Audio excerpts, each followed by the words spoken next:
கேட்டேன், எத்தனையோ செஞ்சீங்க, ஒரு மல்டி ஸ்பெஷாலிட்டி ஹாஸ்பிட்டல் பயன்படுத்த பண்ணிக்கூடாதான், ஒரு 6 மாவட்டத்துக்கு இன்சார்ஜ் தரவாது, ஏன் நீங்க செய்யக்கூடாதுன்னு சொல்லி கேட்டேன். இடத்த சொல்லுன்னாரு. இடம் சொல்லு, நான் இப்ப சொல்றேன், முதல்ல கேட்டேன், இடம் சொல்லுன்னாரு. நான் அவர்கிட்ட சொன்னேன், என்னத்துக்கு நடு ஊருக்குள்ள வந்து மிலிட்டரிக்கான உட்காந்துருக்காங்க, மிலிட்டரி எங்க வேணா இருக்கலாம், இல்ல யாருக்கு அந்த தைரியம் இல்லையே. பெங்களூர்ல மிலிட்டரிக்கான பிரச்சனைனால தான் அவ்வளவு தூரம் தள்ளி போய் ஏர்போர்ட் வந்துருக்கு.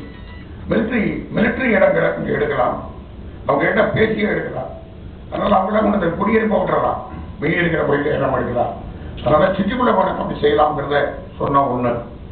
ரெண்டாவது ரயில், இருகூருக்கு கோவை பண்ண முடியலங்கிறது வந்து ஒரு வருத்தத்துக்குரிய விஷயம். என்னதான் செஞ்சாங்கன்னு தெரியல.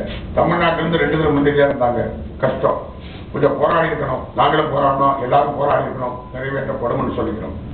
கவர்மெண்ட்ல இருந்தவங்க என்ன சொல்லுவாங்க எனக்கு தெரியாது. ஆனா செய்திருக்க வேண்டும், ரொம்ப சின்ன விஷயம் செய்திருக்க வேண்டும் தான். நீங்க சொல்லக்கூடிய இந்த electric train Coimbatore to Mettupalayam, Coimbatore to Tiruppur, Coimbatore to Pollachi நான் சொன்னோம். ஒரு நல்ல செய்தி சொல்றேன் கேளுங்க. எங்க தோழர்கள் ஒரு ஆர்ப்பாட்டம் நடத்தணும், எது இந்த ட்ரெயின் வேணும் இருக்கு.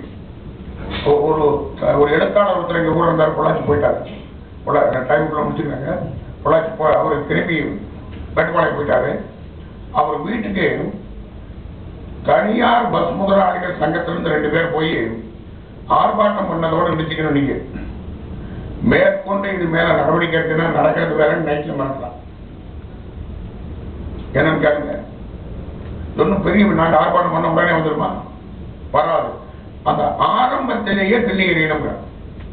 அதனால அந்த கோரிக்கை உண்மையிலே நல்லது, உடனே நடக்காது, ஒரு நீண்ட கால திட்டம் முயற்சிக்கலாம் என்பதில் எனக்கும் உடன்பாடு தான்.